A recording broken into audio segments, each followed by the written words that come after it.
Trust is and will be the kind of defining governance question of the next decade. Traditional risk management was built to answer one question, which was, what could happen to us, i.e. the business?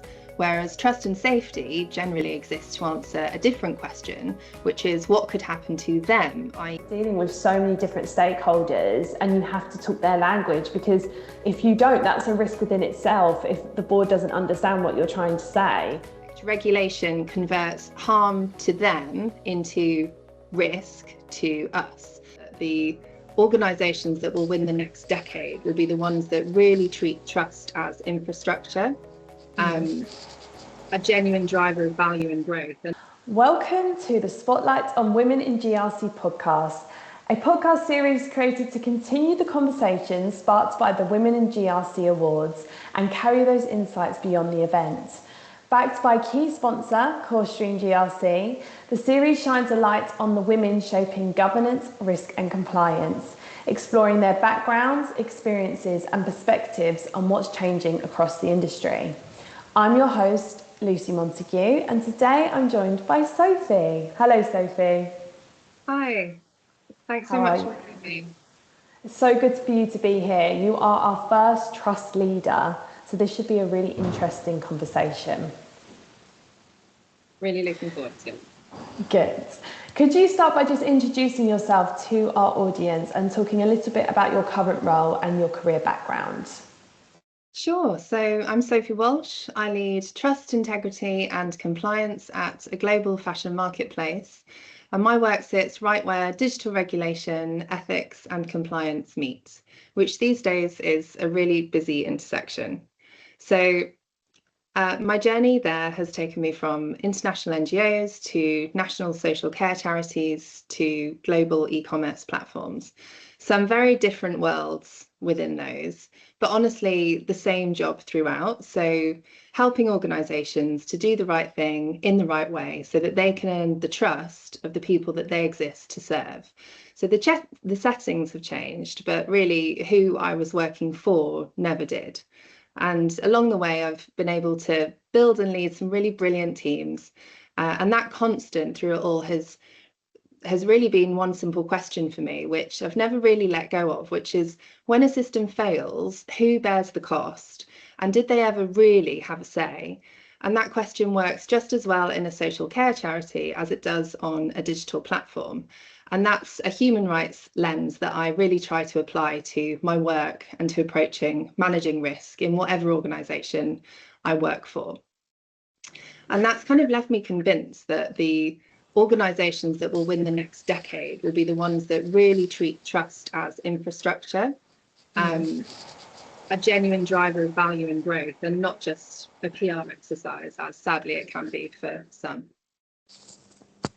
And you have worked for, as you say, charities, non-for-profits. Like, you are really at the companies and the cultures that are leading the way where it comes to trust and ethics. So hopefully people listening will get an even better idea of some good, strong governance that they can take away. If we go back to the beginning, what first drew you into the world of governance, risk and compliance? So honestly, it wasn't intentional. I don't think many people grow up dreaming of governance, risk and compliance or trust and safety or ethics necessarily. But what I was really clear on was that I wanted to help people. So one of my first proper jobs was in a children's hospice. And then I moved into adult social care. And when that's kind of where you start, you never really think of risk as an abstraction again.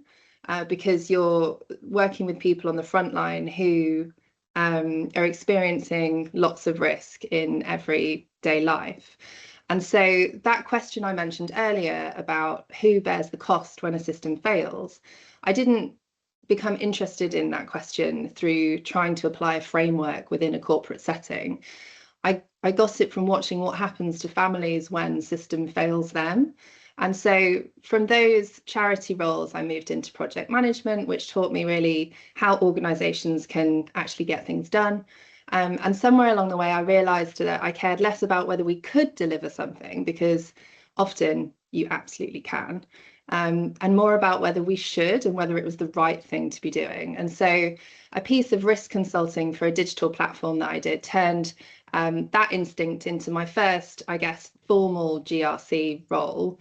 And at the time, it was classed as risk and compliance, but actually, in hindsight, that was the beginning of trust and safety, but it just hadn't been branded that at the time.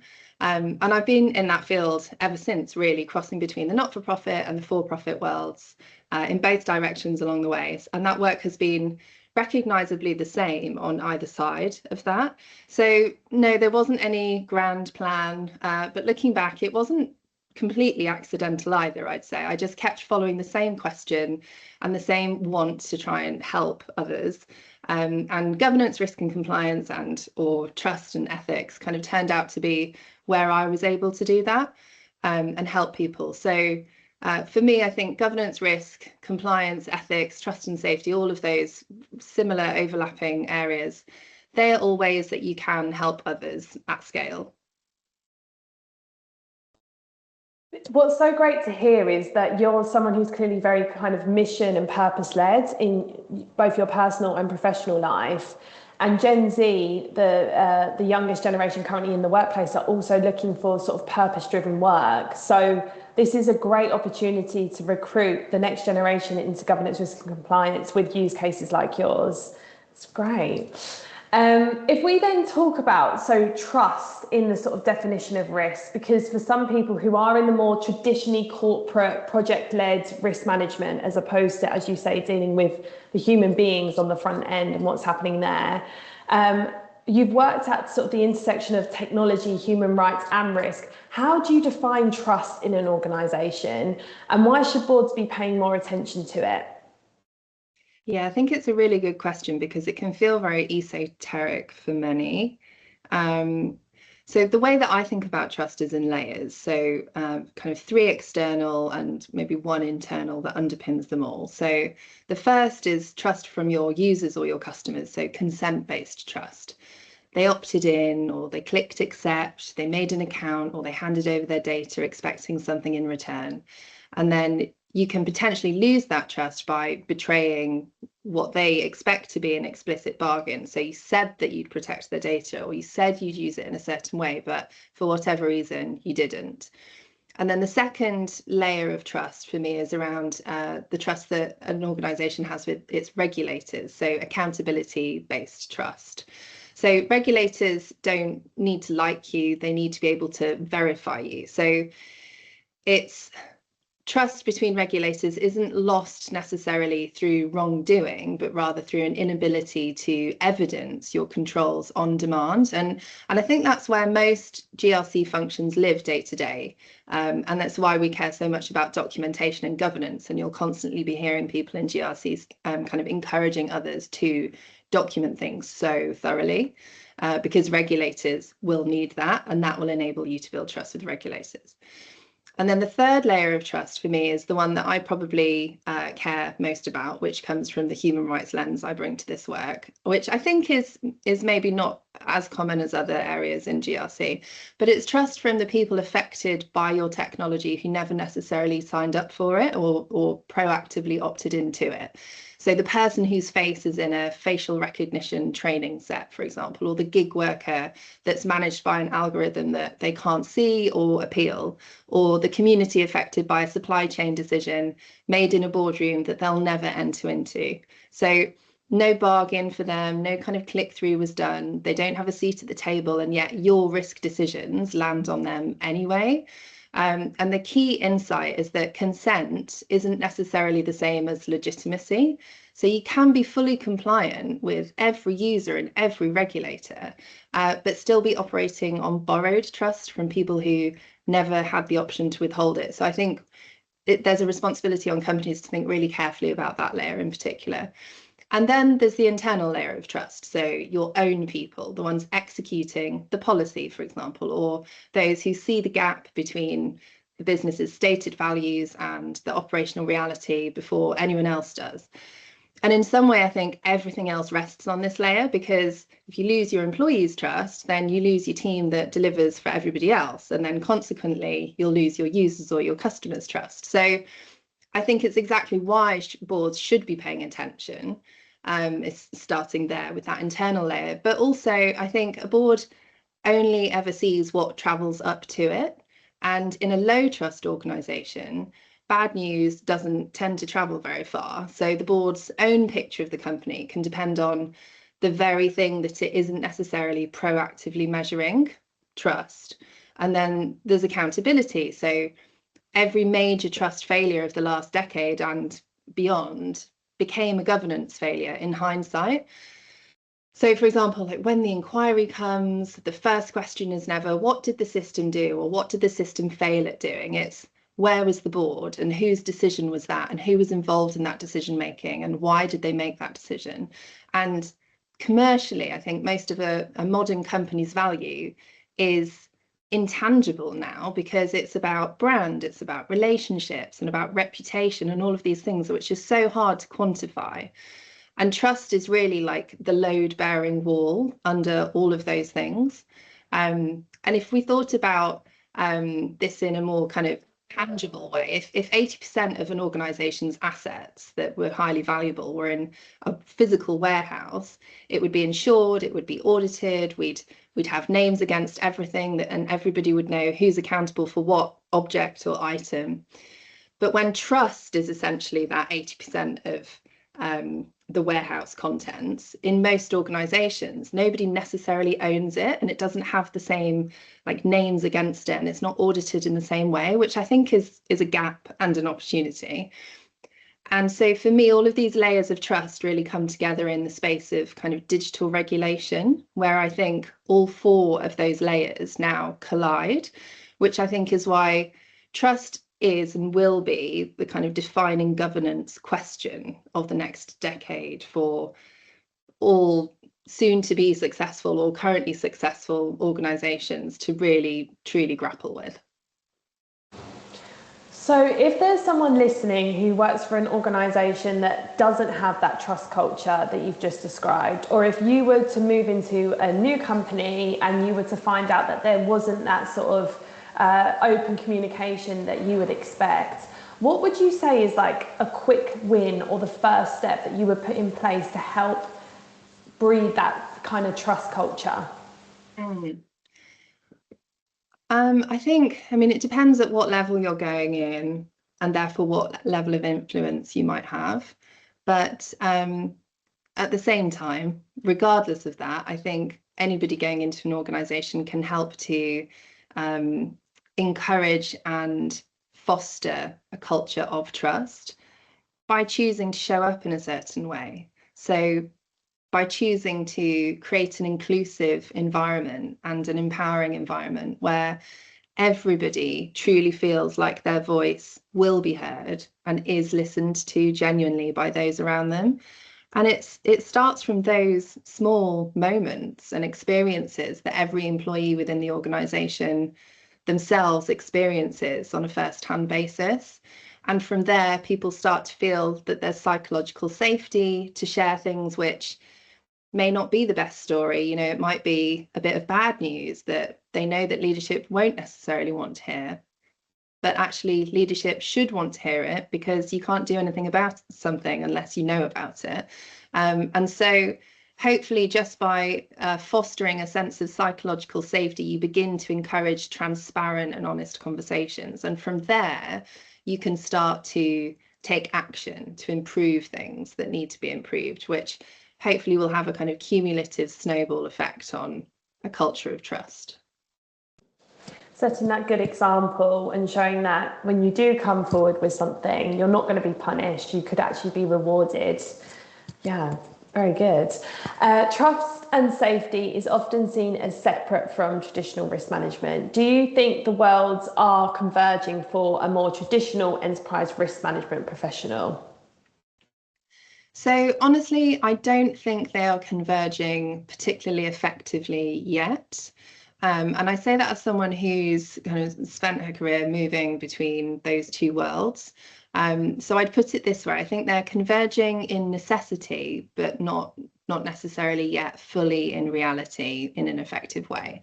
And I think the root of the separation and the reason for that is that traditional risk management was built to answer one question, which was, what could happen to us, i.e. the business? Whereas trust and safety generally exists to answer a different question, which is what could happen to them, i.e. the users, or to communities because of us, the business. And so there are different risk bearers in those two environments. And I think every kind of cultural difference grows from that root. So risk management speaks in appetite statements and residual risk on a quarterly cadence, whereas in trust and safety, that speaks in things like prevalence or time to action in real time and built for harm reduction. In environments that tend to be product-led, that kind of prioritize a test, learn, adapt approach, where people are really comfortable with failure as the price of learning and encourage failure in order to learn and then progress. And so in those two worlds, the two don't really mean the same thing by the word risk. And so across the industry, I think there's a gap between the two that kind of creates these two failure modes, which people in risk management and then in trust and safety are trying to grapple with. So safety teams doing genuinely brilliant protection work that they can't necessarily evidence to a regulator. So they're protecting without necessarily being able to do the proving, and then risk functions with immaculate documentation that's drifted away from actual harm. So they can do the proving part without necessarily particularly effective protecting happening. And so I think what's changing is that in digital regulation, that space is forcibly merging those two. So, for example, the Online Safety Act, the Digital Services Act, both of those put risk assessments at the heart of organisations' safety duties with senior accountability attached. So, in effect, regulation converts harm to them into risk to us. And I think it takes what happens to users and lands it kind of on the balance sheet and the boardroom. So I think actually there's a really interesting opportunity with digital regulation and all the emerging laws in this space at the moment to enable us to bring together those two. And I do believe that the convergence should run both ways. So I don't believe we should be aiming to phase out traditional risk management and go all in on trust and safety or vice versa. I think there's benefits and real strengths of both, which could really complement each other. So, for example, in trust and safety, prevalence is a really key metric that's used often. So that is for those that aren't necessarily in that space every day, that's like the harm that users are exposed to on a daily basis. You know, how frequently is somebody seeing harmful content within an app? And that's often a better key risk indicator than most risk registers have ever seen, because it's real time and it's outcome based and it's measuring actual harm rather than processes. And so this test, learn, adapt approach that lots of kind of product-led organizations can take is really just continuous control improvement, but rebranded in a kind of tech-friendly way. And that's what risk management has always been talking about, is, you know, let's strengthen the control framework or the control environment. So I think each side, in terms of traditional risk management and trust and safety, holds a little bit of like what each other would really benefit from. And so again, to my point about, you know, the organizations that win will be those treating trust as a key kind of differentiator. I think there's also an opportunity here that for organizations that are going to start merging these two areas to do it not via org charts first, but rather doing it via merging language first. So talking about shared outcomes and shared metrics and a shared taxonomy of harm and one story for the board that kind of combines all of that language of both. And then that enables you to address that question that I mentioned earlier of who bears the cost. Because if we can enable that convergence of those two disciplines to be done really well, then I think risk management can finally make room for the people who truly bear the risk and ultimately have very positive impact overall. That's such a lovely answer and aligns to our previous episode with Emma Price, who is a former Deloitte partner. And she said that essentially we're moving beyond these sort of traditional static risk registers and, as you say, quarterly reports into this outcome-based approach where you think about the true business value. And that includes, as you say, all the various stakeholders and all the different ways that trust can be implicated, because that does reach the bottom line, but it also does affect your values, your reputation, what you stand for as a company. And things aren't as black and white as they used to be. And so we do have to think about how do we merge that together in an effective way. Really exciting. Interesting. Yeah. When facing a complex ethical or regulatory challenge, what's your process for helping different stakeholders, from the board to product teams, to help them understand both the risk and the action that's needed? So my starting point in any kind of complex situation of that nature is first to ensure that the facts are the same for everybody involved. But also bearing in mind that the meaning can be different depending on where those stakeholders sit. So the first thing I do is just get one really clear, honest account and one single source of truth. So what's happened, what's at stake, what don't we yet know, what do we need to do further investigation on? So that single source of truth really matters, because I do think it's the fastest way to lose a room when people are just referring to different things and have different understandings. Regardless of whether it's a board or a product team or an investigations team, it's really important that people are working from one version. And then I think there's work to do in terms of translation. So after you've kind of concluded whatever the investigation is and you've taken action and you've put in place mitigations, whether it's cultural, process, policy, stakeholders, governance, whatever it is, there's then work to do in terms of translating that from the language that is used in everyday work in either GRC or trust and safety or ethics, into language that's suitable for a board, because it's very different. You know, boards aren't operating in the same way. They need things massively zoomed out, really simple language. They're dealing with so many different topics day to day, hour to hour, that, you know, for them to be able to be introduced to a complex matter, understand it quickly, be given assurance, the language needs to be quite particular there in order for that to work well. So I think for product teams, it's thinking about what's the purpose of this work that we're doing and the practicality of it, what changes, by when, why does it matter, for the people using the platform. And then for builders and our engineers, it's, you know, responding to the why more than the rule book. And then thinking about our regulators and how we communicate to them, it's candor with evidence. Here's what we know, here's what we're doing, here's when you'll hear from us next, all very transparently. And then for boards, it's here's what happened, here's what we did, here's any outstanding risk, here's why you should feel assured that we've got things under control. So quite different approaches, I think, but all the while making sure that you're telling the same story to each of those different groups. And then I think on the ethical side, sometimes it can be quite tricky when you're dealing with complex ethical dilemmas, because there often isn't necessarily a rule book to tell you how to deal with exactly the particular ethical dilemma that's in front of you.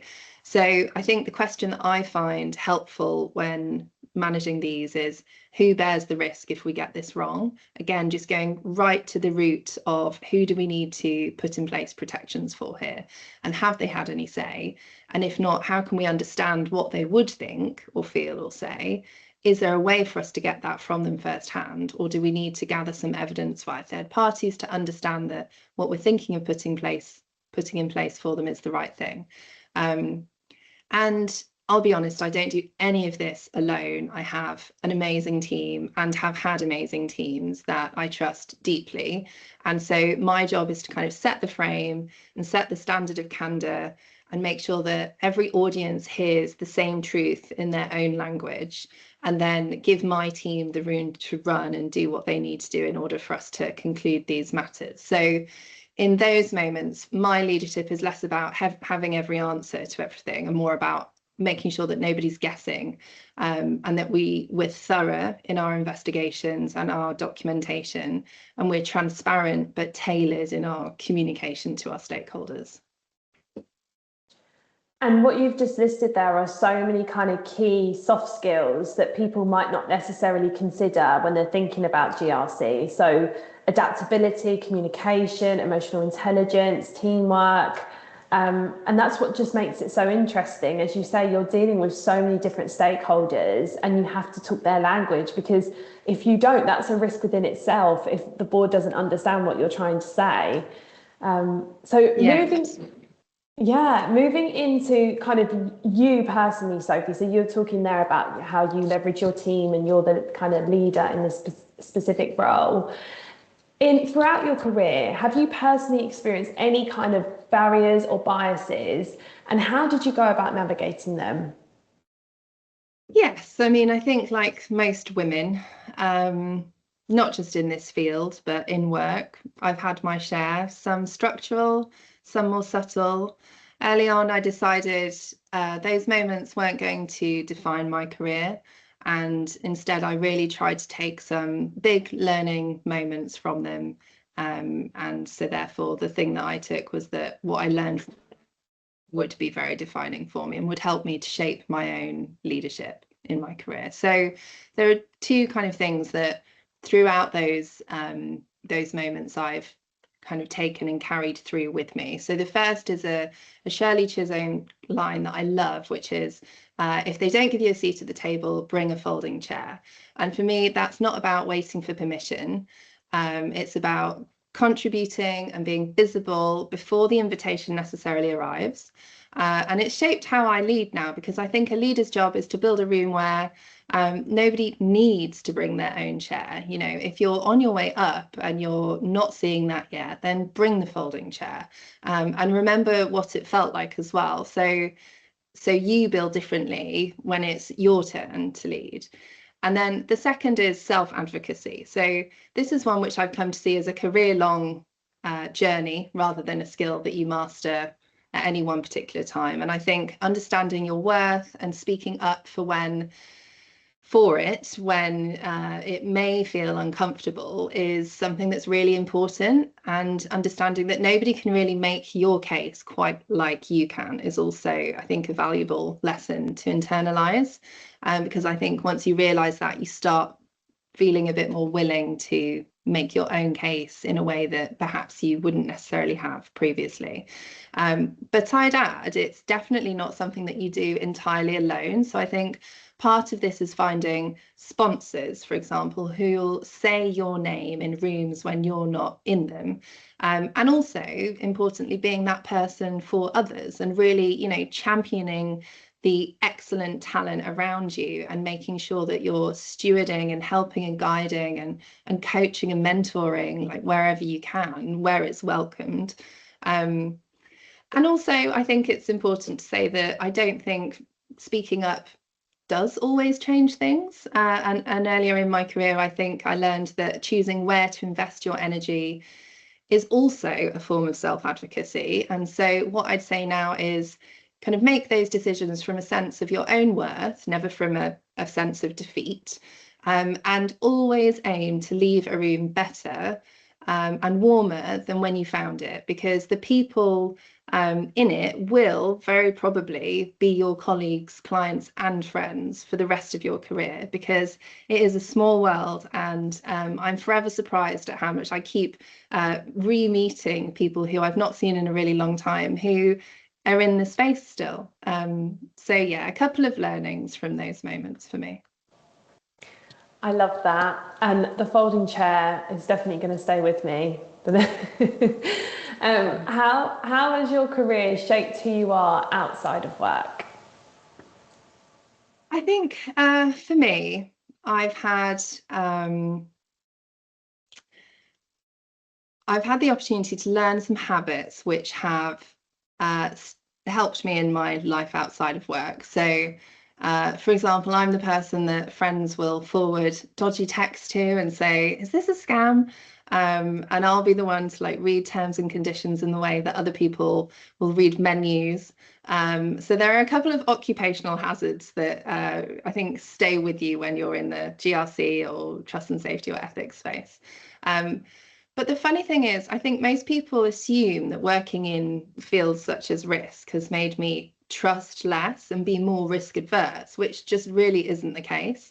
It's just made me more deliberate about it and very intentional. So I think what it's done is it's helped me to really understand how difficult it is to build true trust and what it costs to build it. And therefore, I'm really careful where I place my trust. And I'm very intentional about building it, both with individuals or companies or certain relationships. You know, it's definitely not without thought. And then a big part of my life outside of work that my career's shaped is how I communicate about the world to my children. So they're 7 and 5, and my career has shaped how I talk to them about the world, so particularly the online world. I use age-appropriate language, but I'm honest with them in doses that they can carry. So I don't want to frighten them. The goal's never to make them fearful of anything. And I think if I weren't to use age-appropriate language, that would be very easy to do. But I think I'd rather them learn from me or begin to learn from me at the age of 7, rather than learn in the playground or on the internet about things when they're 11 in a way that perhaps will scare them. And you'll notice I only mentioned their ages and nothing else. And again, that's another occupational habit. You know, their digital footprint is theirs to write. And I think another thing that my career to date has kind of influenced outside of work is the unfairness that I've watched many women face at work and in the real world and online world. I think means that backing women is something that I feel really passionately about, and uplifting them in the workplace is also something that I feel really passionately about. And I think it has, to a certain extent, just always been a little bit of who I am anyway, because I'm from a family of 6 girls. I'm the youngest of 6, and we have a strong matriarchal heritage, and so it's somewhat in my blood. But having had the career that I've had, I have probably been exposed and learnt more than the average about the prejudices and all of the huge amounts of data that backs up how women are discriminated against and the victims of online harms more than men.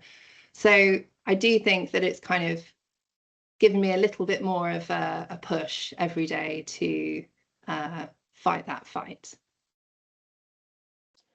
And the good work that you did around that specifically, I went and saw you on a panel nearly 2 years ago now, and that's actually one of the inspirations behind this podcast. So it just goes to show like the influence that you have for people inside your team, but also in the wider community as well. So thank you very much. Yeah, love that. The last question here is, looking ahead, what do you think will define the next era of GRC, and how should leaders prepare for it? I think that what will define the next era of GRC is quite related to what I was saying earlier about the convergence of traditional risk management and trust and safety not being done totally effectively in all spaces that it could be yet. I think that's where there could be real opportunity to see huge innovation. I think if those two worlds could collide and converge a little bit more and develop that shared language, we could help organizations who are perhaps leaning on more traditional forms of governance, which perhaps could do a more effective job of the protecting part rather than the proving part. And then conversely, we could help organizations who are perhaps quite progressive and do really well on the protecting part, but could benefit from improving their governance and documentations in order to prove it. I think there's a real opportunity there to bring that together, and through digital regulation and all of the emerging new legal and regulatory requirements that are in place now, I do think that's a huge space that will see a large amount of activity and innovation and really interesting things coming out of. So I'm really intrigued to watch this space in that area. And I'm sure this episode is going to help with that and get people sparking some ideas. So thank you so much, Sophie, for joining us. Thank you all to those listening today, and we will see you next week with another episode of the Spotlight on Women in GRC. Thank you. Bye-bye.